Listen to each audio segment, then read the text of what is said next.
பொருளாதாரத்திலே பின்னுக்கு செல்கிறதுன்னு சொல்கிறோம். இப்பொழுதும் வெளிநாட்டு கடன்களை நம்பி நீங்கள் இருக்கிறீர்கள்.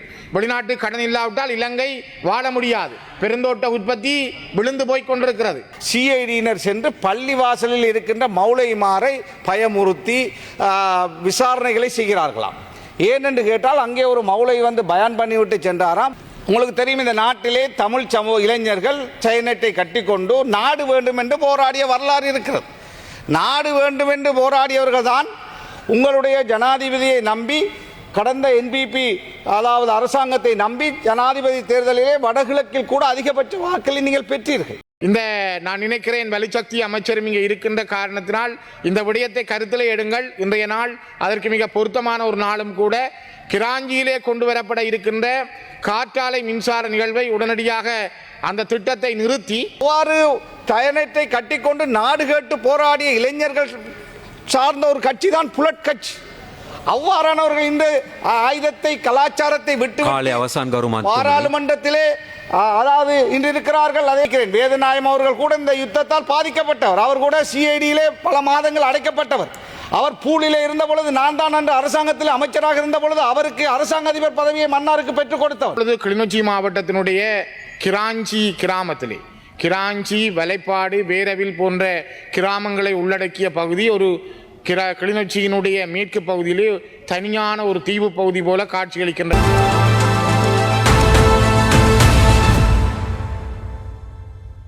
இன்றைய இந்த விவாதம், அதாவது போதைப்பொருள் சம்பந்தப்பட்ட தடுப்பு சம்பந்தப்பட்ட இந்த பில்லுக்காக எங்களுடைய பூரண ஆதரவை முதலிலே நாங்கள் தெரிவித்துக் கொள்கின்றோம். அந்த வகையிலே இந்த அரசாங்கம் போதைப் பொருளை ஒழிக்கின்ற விஷயத்தில் மிக நேர்மையாக செயல்படுவதை அவதானிக்க முடிகிறது.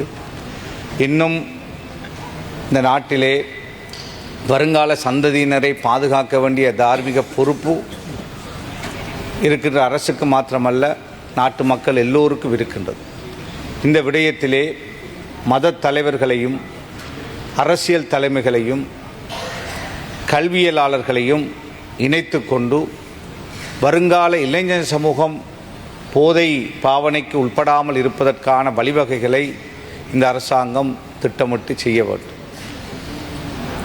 இந்த விஷயத்திலே அரசியலுக்கு அப்பால் இந்த என்பிபி அரசாங்கம் சிந்தித்து எல்லோருடைய ஒத்துழைப்பையும் பெற்று கிராமிய மட்டத்திலிருந்து இதை ஒழிப்பதற்கான வேலை திட்டத்தை செய்ய வேண்டும். பெரிய பெரிய போதைப்பொருள் விற்பனையாளர்கள், அதற்கு பின்னால் இருந்த சக்திகள் எல்லாம் ஒன்றன் பின் ஒன்றாக கைது செய்யப்பட்டு வெளிநாடுகளில் இருந்து கூட கொண்டு வந்து சிறையிலே அடைக்கப்பட்டு இருப்பதை நாங்கள் பாராட்டுகின்றோம். அதனோடு இல்லாமல் நாங்கள் நமது கல்வி திட்டத்தின் ஊடாக இந்த போதைப் பொருளுடைய ஆபத்துக்களை இளம் சிறார்களுக்கு ஊட்ட வேண்டிய தேவைப்பாடு இருக்கிறது. 9ஆம் ஆண்டு 10ஆம் ஆண்டு மாணவர்கள் கூட இன்று போதைக்கு, அதாவது வித்தியாசமான முறையிலே பெற்றோருக்கு தெரியாமல் போதைக்கு அடிமையாகுவதை நாங்கள் பார்க்கிறோம். குறிப்பாக கடல் வழியாக இந்த போதைப் பொருட்களை கடத்துகின்றவர்கள் தொடர்ந்தும் கடத்தி கொண்டிருக்கிறார்கள். ஆட்சியாளர்கள் யார் வந்தாலும் அவ்வாறான கடத்தல்காரர்கள் ஆட்சியாளர்களுக்கு பக்கபலமாக ஆதரவாளர்களாக அல்லது ஒவ்வொரு அரசாங்கம் வருகின்ற பொழுது அந்தந்த அரசாங்கத்தின் ஆதரவாளர்களாக மாறுகிறார். நான் பிரதிநிதித்துவப்படுத்துகின்ற மாவட்டத்தில் கூட அவ்வாறான ஒரு சிலர் தொடர்ந்து இந்த கடத்தலை செய்வதை நாங்கள் பார்க்கிறோம். அவர்கள் நாங்கள் அரசாங்கத்தில் இருக்கின்ற பொழுது எதிர்க்கட்சியாக இன்று, அதாவது ஒவ்வொரு அரசாங்கமும் மாறி மாறி வருகின்ற பொழுது அந்த அமைச்சர்கள் செல்கின்ற பொழுதோ அல்லது அந்தந்த பகுதிகளுக்கு விஜயம் செய்கின்ற பொழுது அவர்களுக்கு பின்னால் சென்று அவர்களுக்கு சின்ன சின்ன, அதாவது மக்கள் சேவை செய்வது போல காட்டி திரிகின்ற ஒரு அவலமான நிலையை நாங்கள் பார்க்கிறோம். எனவே இந்த விஷயத்திலே அரசாங்கம் அவதானம் செலுத்த வேண்டும். அதே போல கடந்த வருடம் ரமலான் மாதத்திலே எமது கட்சி இந்த போதைப் பொருளுக்கு எதிராக மாணவர்கள் மட்டத்திலே ஒரு பெரிய வேலை திட்டத்தை எங்களுடைய அம்பாறை மாவட்டத்திலே பாராளுமன்ற உறுப்பினர் தாகிர் அவர்களும் சஃபீஸ் அவர்களும் சேர்ந்து அந்த வேலை திட்டத்தை செய்தார்கள், மற்றவர்களோடு சேர்ந்து. அதே போல் ஒரு ஆயிரக்கணக்கான மாணவர்களுக்கு அவ்வாறான வேலை திட்டத்தை எவ்வாறு இஸ்லாமிய மார்க்கம் இந்த போதையை தடுக்கிறது, இந்த போதையினுடைய விபரீதம் குறித்து சொல்லுகிறது என்ற விஷயங்களோடு நாங்கள் அவ்வாறான ஒரு வேலை திட்டத்தை 7-8 நாட்கள் அந்த வேலை திட்டத்தை நாங்கள் 20-30 சென்டர்கள் இந்த நாட்டில் செய்தோம். அதே போல் நான் போல்ராஜ் எங்களுடைய அமைச்சரிடத்திலே நான் வந்து இது சம்பந்தமாக அவரிடத்திலே பேசினேன். அந்த வேலை திட்டம் எங்களுக்கு ஒரு பெரிய சக்ஸஸ்ஃபுல்லாக இருந்தது. அதே போல் தாய்மாரை வழிகாட்ட வேண்டிய தேவைப்பாடு இருக்கிறது. பிள்ளைகளுடைய சில தாய்மார் தந்தைமார் கஷ்டப்பட்டு கூலி வேலை செய்து பிள்ளைகளை வளர்த்து பிள்ளைகள் படிக்கிறார்கள் என்று அவர்களுக்காக தன்னையே இழந்து செயல்படுகின்ற பொழுதும் இன்று இந்த போதையுடைய அதாவது வகை யாராலும் காண ஒரு காலத்திலே நாங்கள் போதையை பாவித்தால் கண்டுபிடித்து விடலாம். ஆனால் இன்று சாகும் வரை தெரியாமல் அந்த போதையை பாவிக்கின்ற ஒரு நிலை வந்திருக்கிறது. இனி அவ்வாறான நேரத்திலே அதாவது சிறுவர் நடத்தை அமைச்சர் போல்ராஜ் அவரிடத்திலே நான் சொன்னேன், நீங்கள் உங்களுடைய ஒவ்வொரு பிரதேசத்திலும் உங்களுக்கு பொறுப்பான அதிகாரிகள் இருக்கிறார்கள், அவர்களோடு சேர்ந்து நாங்களும் எங்களுடைய பூரண ஒத்துழைப்பை தருகிறோம். தாய்மார்களுக்கு வழிகாட்டுதல்களை செய்வதற்கான மோட்டிவேஷனல் வேலை திட்டங்களை செய்யுங்கள் என்று சொன்னபொழுது அவர் சொன்னார் தன்னுடைய அமைச்சர் திட்டத்துக்குள்ளே அதை உள்வாங்கி தாங்களும் சேர்ந்து இந்த விஷயத்துக்கு ஒத்துழைப்பதாக சொல்லியிருக்கிறார். எனவே அதே போல வேலை திட்டங்கள் நாடளாவிய ரீதியிலே தொடர்ந்தேர்ச்சியாக செய்கின்ற பொழுது எதிர்காலத்திலே போதை பாவனையாளர்களை நாங்கள் இல்லாமலாக்கலாம். எனவே போதை வியாபாரிகளை தடுக்கின்ற வேலை திட்டத்தை அரசாங்கம் மிக சக்சஸ்ஃபுல்லாக செய்து கொண்டிருக்கிறீர்கள். அதே போல இந்த பாவனையாளர்களை குறைப்பதற்காக இல்லாவிட்டால் நாங்கள் அவர்கள் எல்லாம் பழகிய பிறகு அவர்களை சிறையிலே கொண்டு போடுகின்ற பொழுது சிறைக்குள்ளும் எவ்வாறு போதையை பெறலாம் என்பதைத்தான் அங்கு தேடுகின்ற நிலையை நாங்கள் கண்டோம்.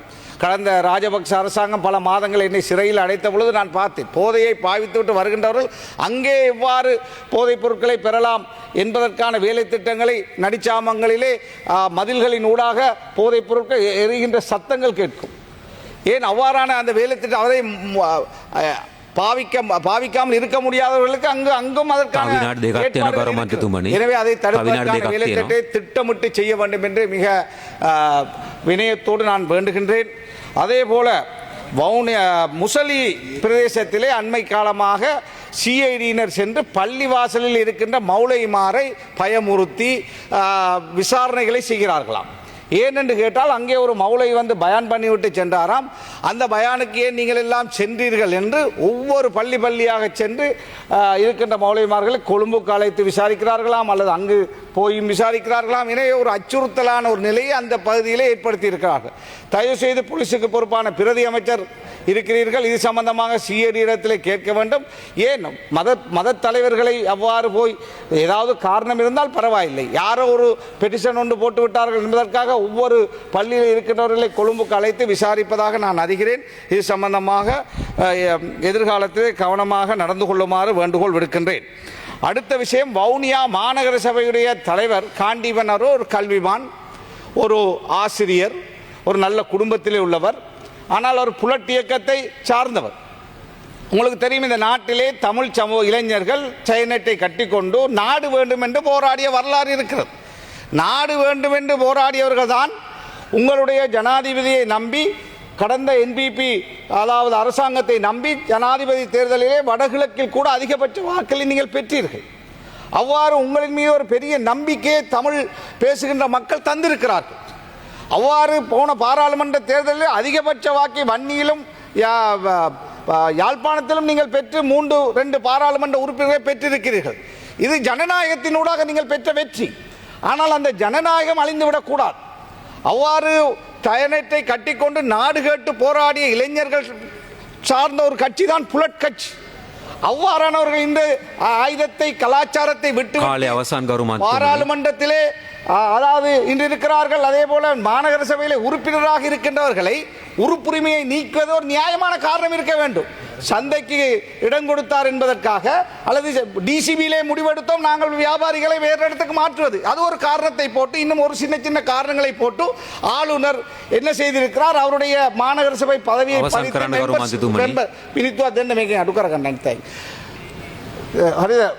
அந்த விஷயத்தை நான் வன்மையாக கண்டிக்கிறேன். வேதநாயகம் அவர்கள் கூட இந்த யுத்தத்தால் பாதிக்கப்பட்டவர், அவர் கூட சிஐடியிலே பல மாதங்கள் அடைக்கப்பட்டவர். அவர் பூலிலே இருந்த பொழுது நான் தான் அன்று அரசாங்கத்தில் அமைச்சராக இருந்த பொழுது அவருக்கு அரசாங்க அதிபர் பதவியை மன்னாருக்கு பெற்றுக் கொடுத்தவன். அவ்வாறு பதவிகளை பெற்ற ஒருவர் இன்று இந்த அரசாங்கத்திலே யாரோ சொன்னதற்காக ஒரு மாநகர சபை உறுப்பினருடைய பதவியை பறித்து மேயர் பதவியை பறிப்பது என்பது ஜனநாயகத்தை இல்லாதொழிக்கின்ற ஒரு குற்றச்செயல்.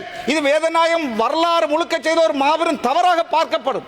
எனவே இவ்வாறான விஷயங்களை செய்ய வேண்டாம் என்று ஜனாதிபதி அவர்களிடத்தில் மிக தாழ்மையாக வேண்டுகோள் விடுத்து விடைபெறுகிறேன். இன்றைய தினம் பலிச்சக்தி மின்சாரம் தொடர்பான இந்த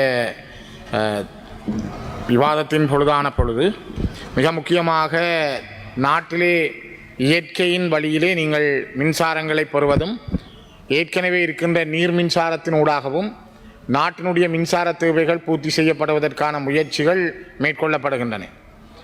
இருந்தாலும் இப்பொழுதும் கூட சில இடங்களில் இயந்திரங்கள் மூலமாக மின்சாரம் வழங்குகின்ற செயல் திட்டங்கள் நாட்டிலே நடைபெற்று கொண்டிருக்கின்றன. எரிபொருள் தட்டுப்பாடுகள் ஒருபுறம் இருக்க, இயற்கை ரீதியாக கிடைக்கின்ற மின்சாரத்தினுடைய தாக்கமும் தரவுகளும் குறைவென்பதையும் நாங்கள் இந்த இடத்திலே புரிந்து கொள்ள வேண்டும். இதனை விட சோலார் விண்பவர் மூலமாக, காற்றாலைகள் மூலமாக நாட்டிலே மின்சாரத்தை சேகரிப்பதற்கான பல செயல் திட்டங்கள் முன்னெடுக்கப்படுகின்றன.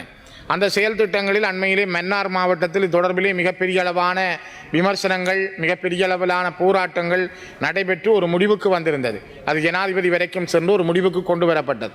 இப்பொழுது கிளிநொச்சி மாவட்டத்தினுடைய கிராஞ்சி கிராமத்திலே, கிராஞ்சி, வலைப்பாடு, வேரவில் போன்ற கிராமங்களை உள்ளடக்கிய பகுதி ஒரு கிளிநொச்சியினுடைய மேற்கு பகுதியிலே தனியான ஒரு தீவு பகுதி போல காட்சியளிக்கின்ற இடம். மழை பெய்து வெள்ளம் வந்தால் அந்த இடங்களுக்கு போக்குவரத்து செய்ய முடியாது. அவ்வளவுக்கு போக்குவரத்து பாதைகள் கூட இல்லை. அவ்வாறான அந்த கிராஞ்சி என்பது முழுக்க முழுக்க தென்னந்தோட்டங்களுக்கு மிக பெருமதி வாய்ந்த ஒரு இடம். மக்கள் அந்த காலத்திலே குடியேறி இன்று வரை பல தென்னந்தோப்புகளை உருவாக்கி அந்த இடத்திலே குடிவாழ்ந்து வருகின்ற மிக முக்கியத்துவம் வாய்ந்த கிளிநொச்சி மண்ணினுடைய ஒரு தனியான கிராம அலுவலர் பிரிவு கிராஞ்சி.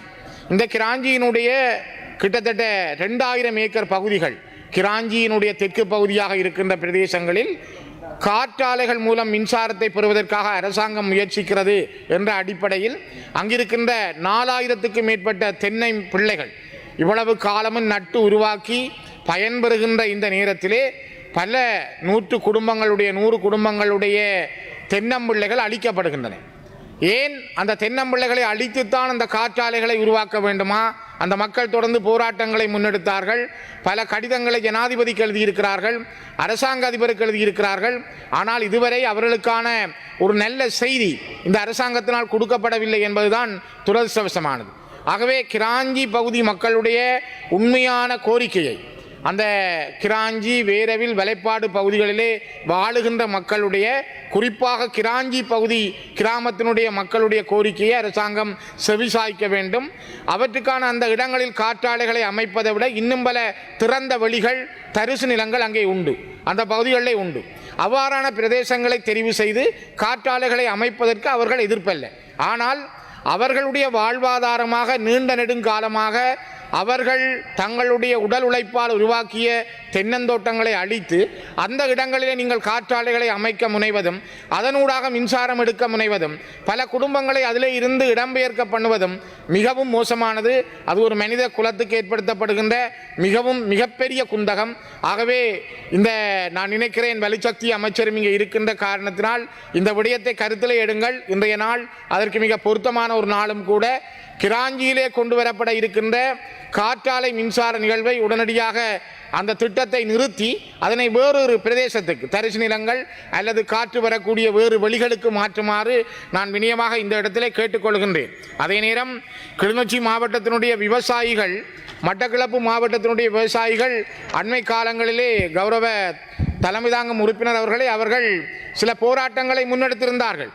குறிப்பாக 1 ஏக்கர் நிலத்திலே அவர்கள் நெல் உற்பத்தி செய்வதற்கு நிலம் பண்படுத்துதல், விதை நெல் 70 கிலோ, களை நாசினிகள் 2 தடவை, ரசாயன உரங்கள் 4 தடவை, பூச்சி நாசினிகள் 2 தடவை, வாய்க்கால் வரம்பு வயல் துப்புரவு ஆள்கூலி, விதைப்பு உரமிடல் ஆள்கூலி 5 தடவை, நாசினிகள் விசிறிய ஆள்கூலி 4 தடவை, வரிப்பணங்கள், அறுவடை இயந்திர கூலி, அறுவடை ஆள்கூலி, பொதியிடல், நெல் அறுவடை ஏற்றிய வாகன கூலி, நீர்பாய்ச்சல் ஆள்கூலி, நெல் உலர்த்தல், வயல் குத்தகை, மூலதன வட்டி, வங்கி, வர்த்தக நிலையங்கள், சகல கூலியாள் உபசரணை உட்பட மொத்தமாக 1 ஏக்கருக்கு 2,12,700 ரூபா அவர்களுக்கு ஏற்படுகின்றது 1 ஏக்கருக்கான நெல் உற்பத்திக்கு.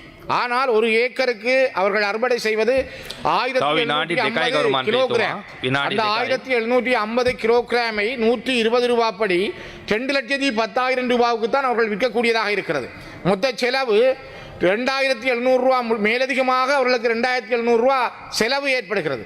ஆகவே தலைமை தாங்கும் கௌரவ உறுப்பினர் அவர்களே, விவசாயிகளுடைய முதுகெலும்பு நெல் உற்பத்தி. 1 கிலோகிராம் நெல் உற்பத்தி செய்ய 121 ரூபா 50% செலவாகின்றது. தற்போது 1 கிலோகிராம் நெல்லை கொள்விலையிலே எடுப்பதற்கு அரசாங்கம் 120 ரூபாய் விதித்திருக்கிறது.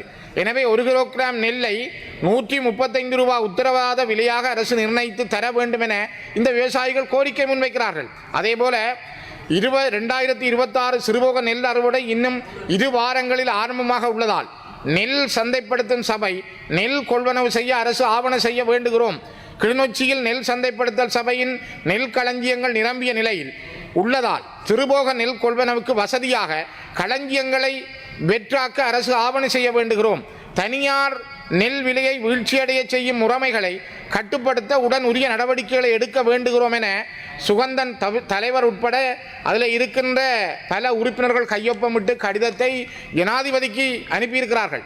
அந்த கடிதத்தை நான் சபாபீடத்துக்கு சமர்ப்பிக்கின்றேன். கௌரவ தலைமை தாங்கும் உறுப்பினர்களே, இந்த கௌரவ அமைச்சர், நீங்கள் இங்கே இருக்கின்ற இந்த நாட்டினுடைய மிகப்பெரிய முதுகெலும்பு விவசாயம்.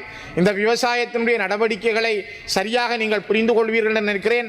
இங்கே பிரதம அமைச்சர் அவர்களும் இருக்கின்ற இந்த சூழலிலே நீங்கள் ஒன்றை கற்றுக்கொள்ளுங்கள். இந்த நாடு பொருளாதாரத்திலே பின்னுக்கு செல்கிறதுன்னு சொல்கிறோம். இப்பொழுதும் வெளிநாட்டு கடன்களை நம்பி நீங்கள் இருக்கிறீர்கள். வெளிநாட்டு கடன் இல்லாவிட்டால் இலங்கை வாழ முடியாது. பெருந்தோட்ட உற்பத்தி விழுந்து போய் கொண்டிருக்கிறது. நெல் உற்பத்திகள் இங்கு பின்னுக்கு தள்ளப்பட்டு கொண்டிருக்கிறது. நெல்லுக்கான சரியான உத்தரவாத விலை வழங்கப்படுவதில்லை. அதேபோல யாழ்ப்பாணத்தில் உற்பத்தி செய்யப்படுகின்ற வெங்காயமோ அல்லது ஏனைய மரக்கறிகள் உற்பத்தி நடைபெறுகிற பொழுது நீங்கள் இறக்குமதியை செய்கின்றீர்கள். நெல் உற்பத்தி அறுவடை செய்யப்படுகிற பொழுது அரிசி இறக்குமதி செய்யப்படுகின்றது. இவையெல்லாம் இந்த நாட்டினுடைய பொருளாதாரத்தில் மிக பெரிய அளவிலான பலவீனத்தை தருகின்றது. ஆகவே தயவு செய்து இந்த நாட்டினுடைய பொருளாதாரம் வளர வேண்டும். மக்களுடைய விவசாய எனக்கு ஒரு நிமிஷம் தாருங்கள். இதனை நீங்கள் தயவு செய்து கருத்தில் எடுங்கள். விவசாயிகளுடைய உற்பத்தியிலும் விவசாயிகளுடைய பொருளாதார வளத்திலும் அதிகமான கரிசனை கொள்ளுமாறு இந்த உயர்ந்த சபையினூடாக நான் வினயமாக கேட்டுக்கொள்கின்றேன்.